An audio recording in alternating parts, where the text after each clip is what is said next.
और शुक्ला साहब जैसे ही आगे जा रहे थे हम इनके ऊपर पानी मार रहे थे कि इनको ज़्यादा हीट मत लगे। कि उनके कारण ही हम उनके साथ थे, क्योंकि वो सबसे आगे थे। उन्होंने गए वहां से 3 आदमियों को वो जिंदा ले गए, हाथ पकड़ पकड़ के। तो बहुत डर लगता है, बहुत बुरा। भगवान से प्रेयर करती हूँ अच्छा कि जैसे गए हैं वैसे वापस आए। लेकिन कई बार बहुत डर लगता है, नींद नहीं आती है रात को। फायर पे गए तो इतनी देर तक जगती रहती हूँ। अच्छा, क्या बताते हैं टीचर को? बताते हैं कि पापा डेली फायर सर्विस में काम करते हैं और टीचर पूछते हैं कैसे फील होता है तो हम बताते हैं कि बहुत प्राउड फील होता है कि पापा। नमस्कार दोस्तों, दिल्ली फायर सर्विस की फायर फाइटिंग श्रृंखला में आप सबका स्वागत है। जैसे कि आपको मालूम है कि कुछ दिन पहले कलकत्ता के अंदर एक भयंकर आग लगी थी रेलवे भवन में 13वीं मंजिल पर। उसमें कई फायर फाइटरों ने अपनी जान गंवानी पड़ी। फायर फाइटर जब फायर पे जाता है तब उसको ये याद नहीं रहता कि उसके पीछे उसके बच्चे, उसकी बीवी उसका इंतजार कर रहे हैं। उनका सिर्फ एक ही मकसद होता है कि फायर पर जाकर किस तरह में हम लोगों की जान बचाएं जो उसमें आग में फंसे हुए हैं। ऐसे ही एक फायर फाइटर से हम आपकी मुलाकात करा रहे हैं, जिन्होंने दिल्ली फायर सर्विस 2008 में एज ए सब ऑफिसर ज्वाइन करी। 2009 में उन्होंने स्टेशन ऑफिसर बने और 2019 के अंदर असिस्टेंट डिविजनल ऑफिसर में बने। आज हम आपकी मुलाकात करा रहे हैं राजेश कुमार शुक्ला, आज के मेहमान हमारे हैं। नमस्कार। आयुष शुक्ला जी, हेलो। आप कुछ अपने बारे में बताइए। आपको दिल्ली फायर सर्विस में आने से पहले कैसा कहाँ क्या करते थे आप? दिल्ली फायर सर्विस में आने से पहले मैं सिविल सर्विसेज की तैयारी करता था। उससे पहले मैं मेडिकल की तैयारी करता था। एक्सीडेंटली किस्मत में था यहाँ आना। अच्छा, तो मैंने सब ऑफिसर कोर्स किया था बहुत पहले। अच्छा, मैंने इंटर पास किया था।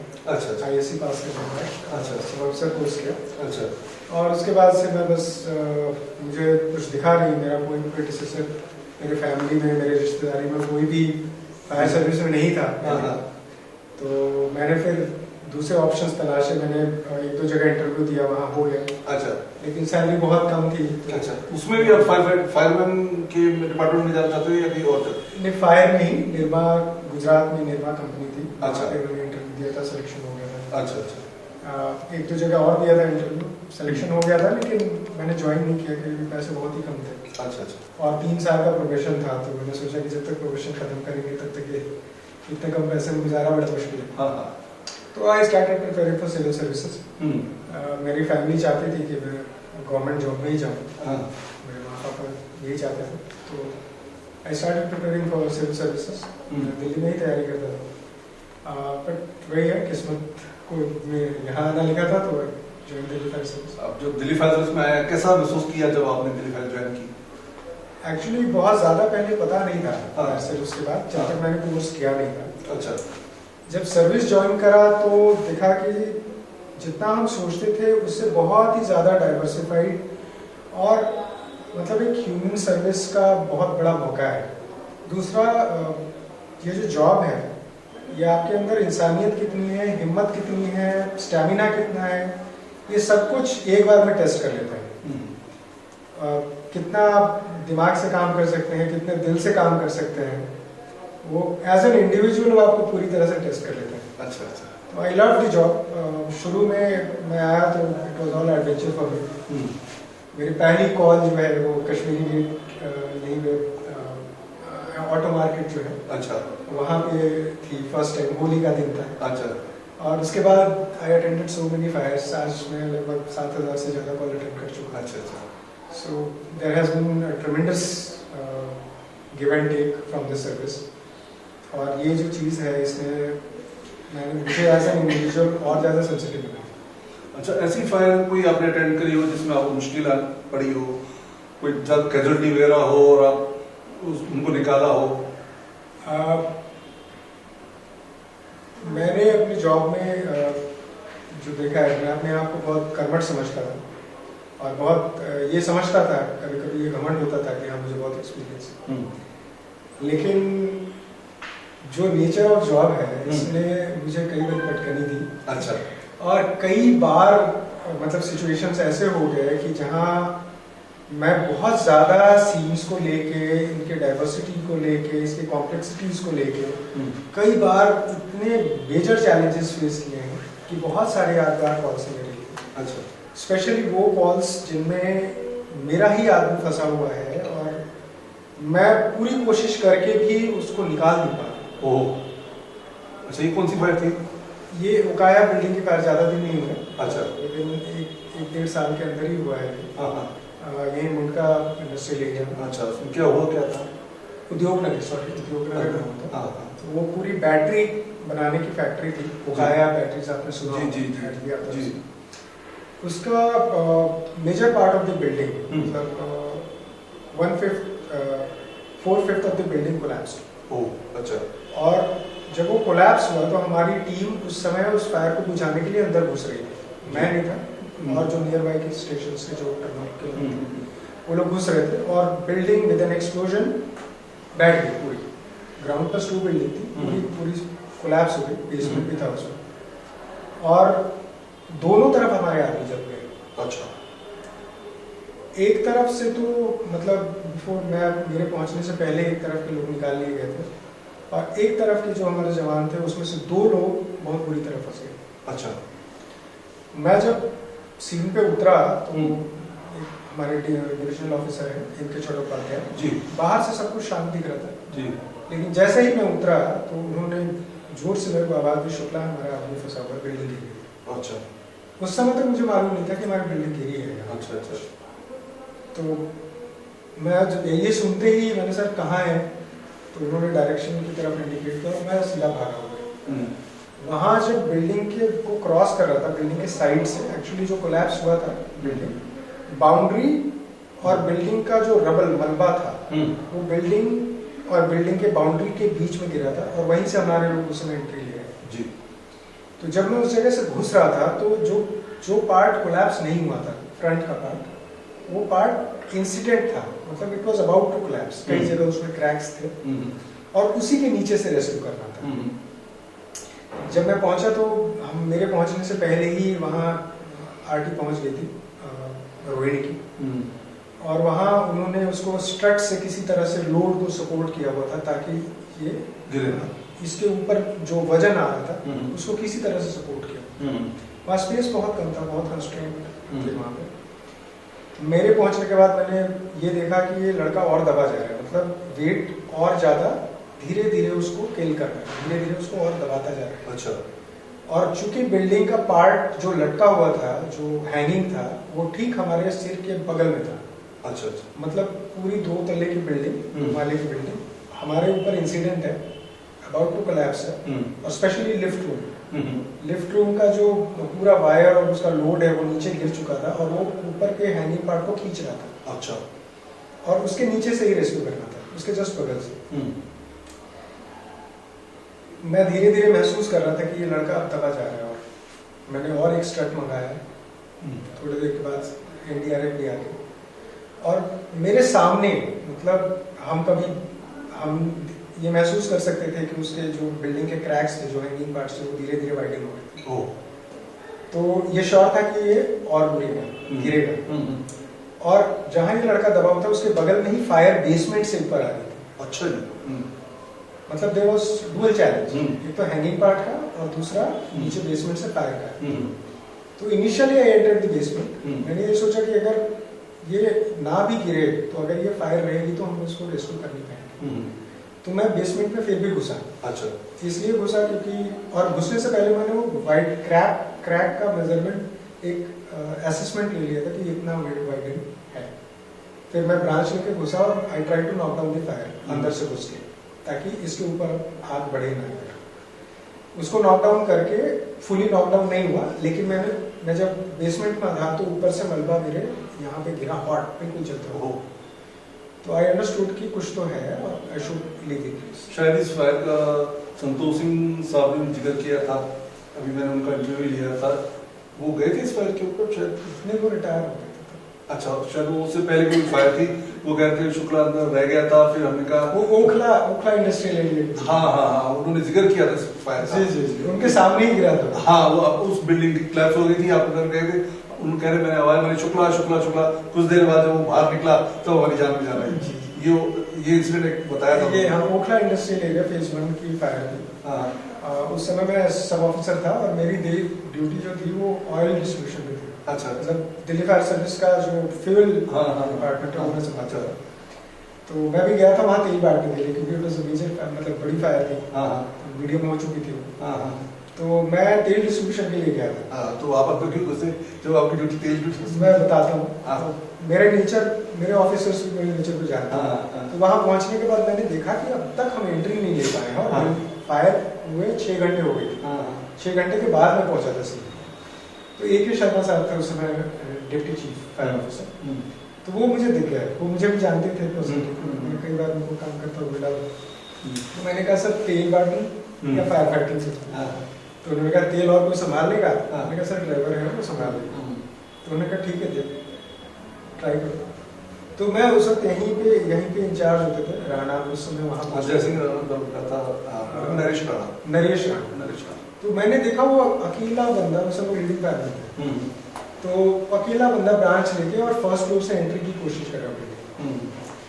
तो आई कुड सी कि ही इज स्ट्रगलिंग, और उनके साथ कोई भी नहीं था।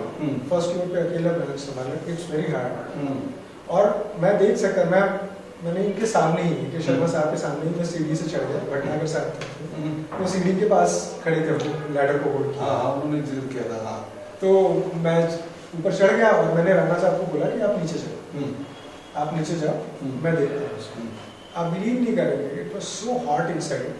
मैं जो जेट मार रहा था बिल्डिंग के अंदर, उस वक्त तक मुझे पता नहीं था कि core of the building had collapsed prior to मेरे। तो मैं इतना स्ट्रॉन्ग जेट जो अंदर जा रही थी बिल्डिंग में, वो उससे ज्यादा तेजी से स्टीम बन के वापस आ रही थी। अच्छा। और इससे पहले मतलब मैं पीछे से आवाज सुन सकता था, मेरी कोई बदमाशी भी थी उस टाइम पे। सुरेश साहब एडीओ होते थे तब। सुरेश साहब जोर जोर से आवाज मारने पीछे से कि शुक्ला नीचे आ जाओ, नीचे आओ, नीचे आओ। मैंने सोचा ये तो ऐसे ही बुलाते रहते हैं, let me try, I surely will. मैं इस गर्व के साथ मैं अंदर घुसने की कोशिश कर रहा था, और मैं उनकी आवाज सुन रहा था, लेकिन I was neglecting that voice. पता नहीं उन्होंने क्या नोटिस किया था बिल्डिंग में कि वो मेरे को बार बार बुला रहे थे, और मैं सुन नहीं रहा था जानबूझ के। तो उसी समय बिल्डिंग कोलैप्स हो गई, और मुझे पता नहीं चला कि बिल्डिंग गिर गई। It was all of a sudden के नीचे थे यार। और आप बिलीव नहीं करेंगे, जो होस मैंने पकड़ रखा था बाद में उसको काट काट के निकालना पड़ा था। और मैं जब गिरा तो मुझे ये पता था कि नीचे जहां मैं चढ़ा उसके नीचे फायर है, और अच्छी फायर, तेज फायर, ब्लेजिंग हॉट जिसको बोलते हैं। और उन्होंने जिक्र किया था आपका इसका कि हम डर गए थे कि भाई मैं शुक्ला अंदर हो गया, तो फिर हम थोड़ी देर बाद देखा वो निकल के आ रहा है, तो हम सब की जान में जाना है। मतलब जब मुझे समझ में आया कि बिल्डिंग गिर गई और मैं आग में गिरा हूँ, तो दिमाग ने कहा बस उठ के भागो यहाँ से। तो मैं बस कूदता फांदता बाहर निकला। तो मैंने उस समय यशवंत पीना, एक अभी स्टेशन ऑफिसर है हमारे मथुरा रोड में, he was a single person waiting down, जो आदमी रोड पे खड़ा होकर मलबे को देख रहा था इस होप में कि कहीं कहीं से बाहर आ जाऊं। उसने मुझे देखा और ही ब्लश्ड रेड, चेहरा पूरा लाल हो गया। उनका बस नीचे आ जाओ जल्दी। सभी कह रहे हैं कि हम एकदम खुश हुए जब वो शुक्ला बाहर आया। और करोड़वा की फायर भी हुई थी वहाँ पर शायद अर्पित। हाँ, उसमें क्या था जिसमें 45 आदमी उसमें फंसे हुए थे? क्या अब तक उसमें आपका नाम आया था, मैंने अखबार में पढ़ा था, वो क्या था इंसिडेंट? एक्चुअली 2 फायर्स हुई हैं जी अब तक मेरे करियर में, जो कि कैजुअलिटी के मायने से, मतलब number of victims, number of fatalities के मामले में अब तक ग्रेव रही, जो मेजर 2 कॉल्स रही हो सकते। एक अर्पित होटल फायर और दूसरी अनाज मंडी की फायर। अच्छा। अनाज मंडी झांसी रानी रोड के पास में हुई। तो अर्पित होटल फायर जो है उसमें मतलब there was really very tough fire, it was really very tough. मैं मेक 4 पे मेरा डिपार्चर हुआ था, और मैं जब सीन पे पहुंचा तो हमें पता नहीं था कि ये है कहाँ पे, ये बिल्डिंग एरिया दूसरा था। जब मैं सीन पे पहुंचा तो अब तक ये सबसे भयावह दृश्य मिल गया। अच्छा। 4th फ्लोर से एक खिड़की से एक लेडी अपने बच्चे को हाथ में पकड़े हुए और शी वॉज शिवरिंग और जोर जोर से चिल्ला रही थी, कोई मेरे बच्चे को पकड़, मैं इसको गिरा रही हूँ, कोई इसको पकड़ लो, ये बच्चे। अच्छा। मतलब शी वॉज श्योर कि she was about to die, और वो ये चाहती थी कि बस किसी तरह मेरा बच्चा बच जाए। And other family members were also there with her. और अलग अलग जगह पे खिड़कियों पे हमें 2-3 स्पॉट्स नजर आए जिसपे लोग थे, खिड़की खोल के दे वर शाउटिंग फॉर हेल्प। मैं पहुंचा, मैं सीसी का बाउजर, टंकी पे मैं था और मेरे साथ एसटीओ नितिन थे, बाउजर और ब्रॉन्को स्काईलाइट। ये तीनों गाड़ियां हमारी एक साथ पहुंची थी फॉर्चुनेटली। मतलब we have so dedicated people with अस।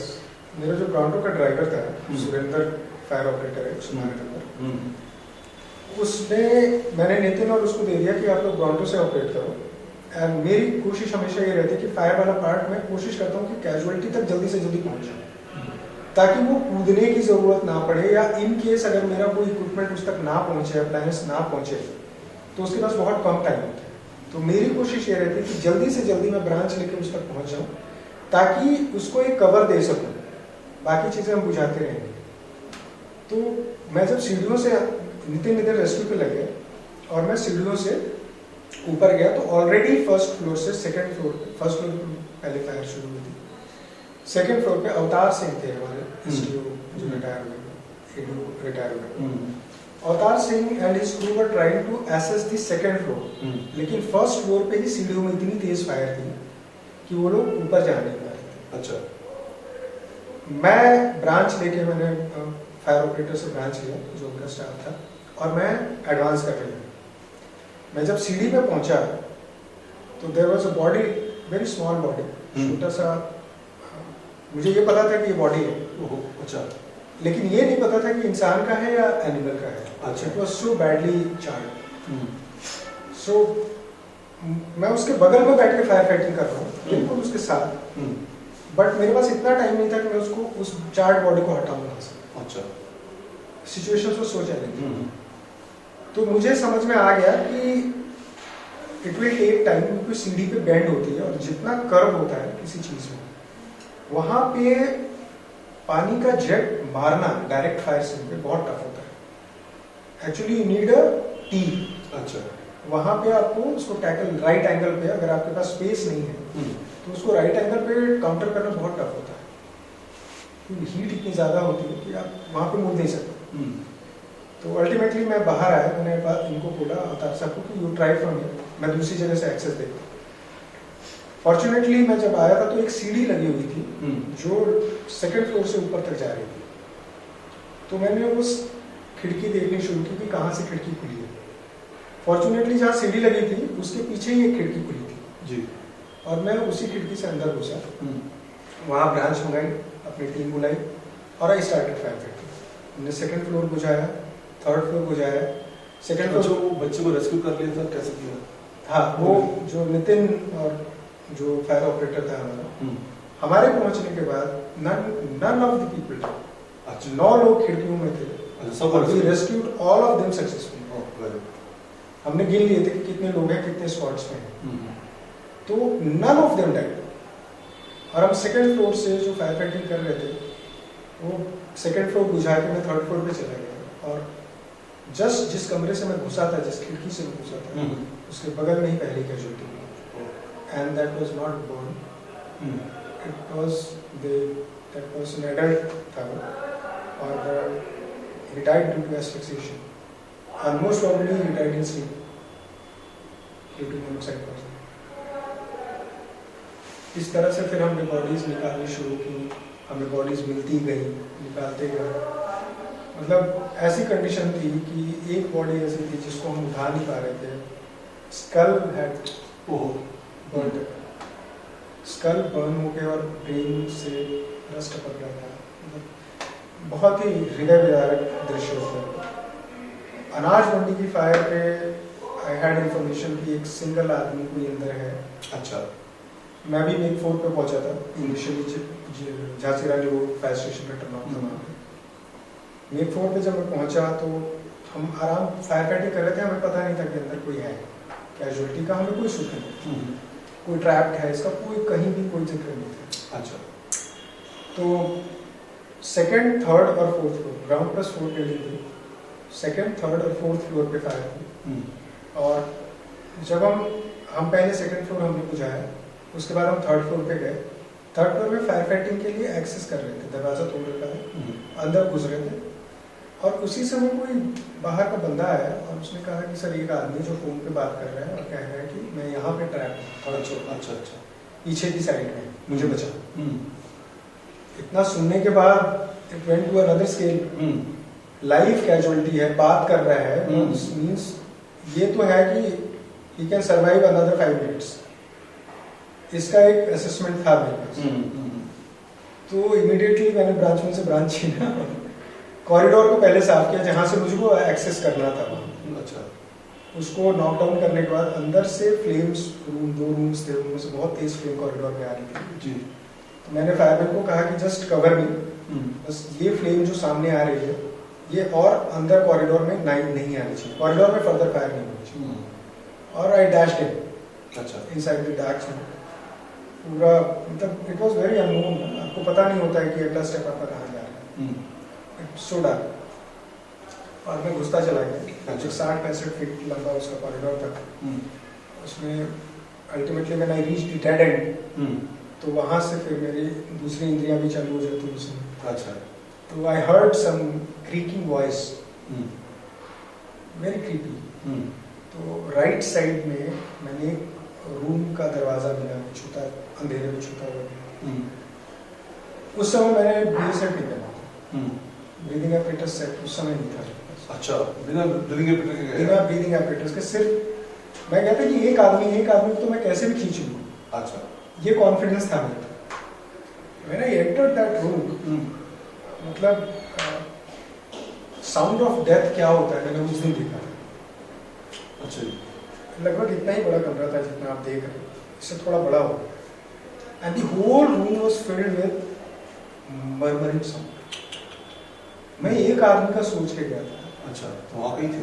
और वहाँ कई लोग थे और बेतहाशा गिरे हुए। फिर आपने क्या सोचा है, कैसे सेव करेंगे? मैं बस अंदर घुसता गया, चिक्कर की आवाज आ रही थी, हाँ, करकराहट की आवाज आ रही थी। हाँ।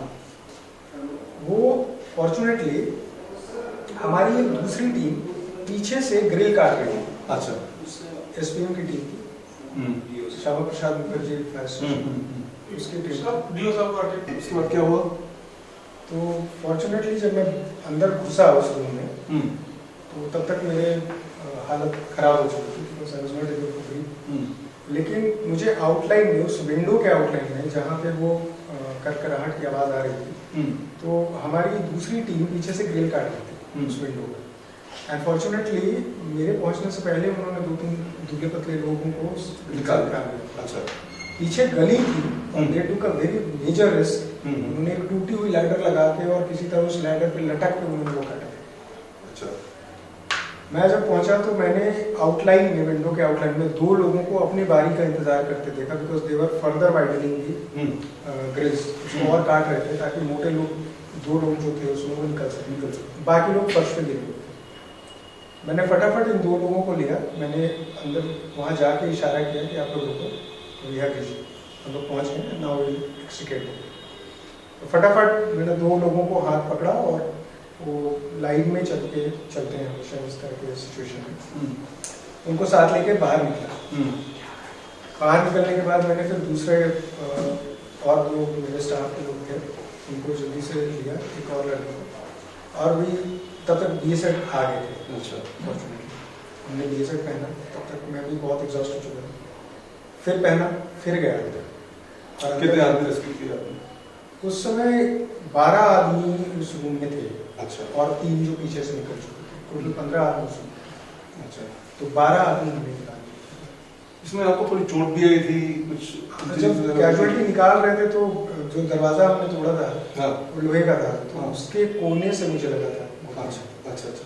मैं गिरा था भाई, ड्रैगन। आपका एक सुना था हॉस्पिटल में एडमिट हुए थे, सत्येंद्र जी, वो देखने आए थे, वो कौन से फायर करते थे? वो इसी अनाज मंडी पे। अच्छा। उसमें घुटने में मुझे चोट आई थी, मुझे I could not climb up the stairs. आपको डर भी लगता ऐसे काम करते हुए? आपको मैंने था, आपको मैंने भी कई बार टोका था कि ऐसा मत करा करिएगा। एक्चुअली देखिए, किसी को तो आगे बढ़ना पड़ेगा। हाँ, ये तो मेरे जॉब का फायर फाइटर का काम ही है कि लोगों की बचाना। देखिए, अलग अलग लोगों की अलग अलग। एक बार सीवर रेस्क्यू में भी शायद आपने सिर फूटा था आपका, मुझे याद है उस समय था सीवर रेस्क्यू हुआ था, उसमें आपको एक्चुअली देखिए, जो मैंने अब तक समझा है, मैं आतंकवादियों से बहुत सारी चीजें सीखता हूँ। उनका जो मुझे बेस्ट पार्ट लगा, जो मुझे सीखने को मिला उनसे, टेररिस्ट से, वो है उनका अपने कॉज के प्रति डिवोशन। जो वो काम कर रहे हैं तो उनको पता है कि मैं मर जाऊंगा, लेकिन वो लोग डिवोटेड होकर काम करते हैं। और ऐसे ही डिवोटेड लोग हमारे यहाँ हैं जो कि डिवोटेड होकर काम करते हैं, तभी उनको काउंटर कर पाते हैं। तो जब तक देखिए, there is difference between job and service. मैं हर जगह बोलता हूँ, it is not only my job. मेरे ऑर्गेनाइजेशन का नाम है Delhi fire service, Delhi fire service. When it's service means it's connected to your heart. It's connected to your heart. आज हमारे साथ शुक्ला जी की मिसेज प्रज्ञा शुक्ला भी हैं। आइए जरा आप उनसे बात कराते हैं। नमस्कार मैम। नमस्ते। आपकी जब शादी थी, आपको पता था कि आपके हस्बैंड कहाँ काम करते हैं? हाँ, मुझे पता चला कि ये दिल्ली फायर सर्विस में है। हाँ। मुझे फायर सर्विस के बारे में इतना कुछ भी जानकारी नहीं था। अच्छा। हाँ, बस सुने थे कि हाँ हमारे बिहार में भी दमकल विभाग है। हाँ। तो आती है, तो पर इतना कुछ जानकारी, इतना डेंजरस और ये सब इतना नहीं पता था। अच्छा, जब आपका कई बार आपको पता लगता है कि आपकी इनको चोट लग गई, हॉस्पिटल में एडमिट है, तो कैसा महसूस करते हैं आप? बहुत बहुत डर लगता है, बहुत बुरा। भगवान से प्रेयर करती हूँ अच्छा, कि जैसे गए हैं वैसे वापस आए। लेकिन कई बार बहुत डर लगता है, नींद नहीं आती है रात को। फायर पे गए तो कितनी देर तक जगती रहती हूँ कि कब तक आएंगे, क्या होगा। बहुत डर लगता है। कई बार तो होली, दिवाली, पूजा कुछ ऐसी होती है चीजें, इंतजार करते हैं इनका, अब आएंगे तो पूजा शुरू होगा। फायर डिपार्टमेंट तो यही है, हाँ। इनके लिए कोई दिवाली नहीं, कोई होली नहीं, कोई लेकिन त्योहार जब अच्छा भी लगता है कि इनकी अपने ईमानदारी से, जिम्मेदारी से अपनी ड्यूटी पूरा करते हैं। और जब 4, 6, 10, 12 लोगों की जान बचा के आते हैं तो बहुत गर्व भी महसूस होता है कि हम भगवान का बहुत शुक्रिया अदा करती हूँ कि मुझे इतना ब्रेव जीवन साथी मिले। आप भी लकी हैं कि इतने ब्रेव आपको फायर फाइटर मिले हैं। जी हाँ, थैंक यू। हमारे साथ शुक्ला जी की बेटी शुभांगी शुक्ला भी है। बेटा, आपको पता है आपके पापा कहाँ काम करते हैं? हाँ, दिल्ली फायर सर्विस में काम करते हैं। क्या काम करते हैं दिल्ली फायर सर्विस में? फायर फाइटिंग करते हैं। फायर फाइटर हैं? हाँ। आपको कैसा महसूस होता है जब आपके पापा फायर पे जाते हैं? थोड़ा सा डर लगता है और थोड़ा सा प्राउड फील भी होता है। अच्छा, आप स्कूल में बताते हैं कि मेरे पापा कहाँ काम करते हैं? बच्चों को बताते हैं? हाँ, टीचर पूछती है, ऐसे वो लिखना होता है तो फिर अच्छा बताते हैं। अच्छा, क्या बताते हैं टीचर को? बताते हैं कि पापा दिल्ली फायर सर्विस में काम करते हैं। और टीचर पूछते हैं कैसे क्लियर होता है तो हम बताते हैं कि बहुत प्राउड फील होता है कि पापा जैसे काम करते हैं। अच्छा, खाली टाइम में आप क्या करते हैं? और कोई शौक आपका? बहुत सारे शौक हैं वैसे तो। हाँ। लेकिन सबसे ज्यादा पसंद करता हूँ, थोड़ा मेरा योगा की तरफ झुकाव है। हाँ। मेडिटेशन, ये पोस्चर्स। हाँ। और मुझे स्विमिंग का बहुत शौक है। अच्छा। स्विमिंग और शूटिंग। अच्छा अच्छा, ये 2 चीज़ों का बहुत शौक है। वो खाली टाइम में करने के लिए बहुत सारी चीज़ें। पूजा वगैरह भी करते हैं? हाँ जी, पूजा मतलब मेडिटेशन और योगा अपने आप में पूजा। हाँ, तो वो चीज़ें इंक्लूड हो जाती हैं उसमें। और सुबह का जो मॉर्निंग शेड्यूल है, मॉर्निंग रूटीन में क्या शुरू में मॉर्निंग में उठने के बाद डेली क्रियाकलाप के बाद तुरंत नहा के और अर्घ देता हूँ। अच्छा, अपने छत पे सूर्य भगवान को। और उसी के साथ जो पूजा एसोसिएटेड पूजा होती है वो डेली करता हूँ। उसके बाद फिर अपना मेडिटेशन होता है। उसके बाद फिर खाना पीना, अपना डेली जो मॉर्निंग शेड्यूल है, रूटीन वर्क हो रहा है। शुभ साहब, बहुत बहुत धन्यवाद, आपने इतना टाइम दिया। Thank you. ये थे हमारे आज के मेहमान राजेश शुक्ला जी, इन्होंने बताया कि फायर ब्रिगेड को किस तरह की मुश्किलें हैं, किस तरह लोगों की जान बचाई। अगले एपिसोड में हम आपकी मुलाकात एक और फायर फाइटर से कराएंगे। तब तक के लिए मैं हरिंदर जीत सिंह आपसे विदा चाहता हूँ। जय हिंद।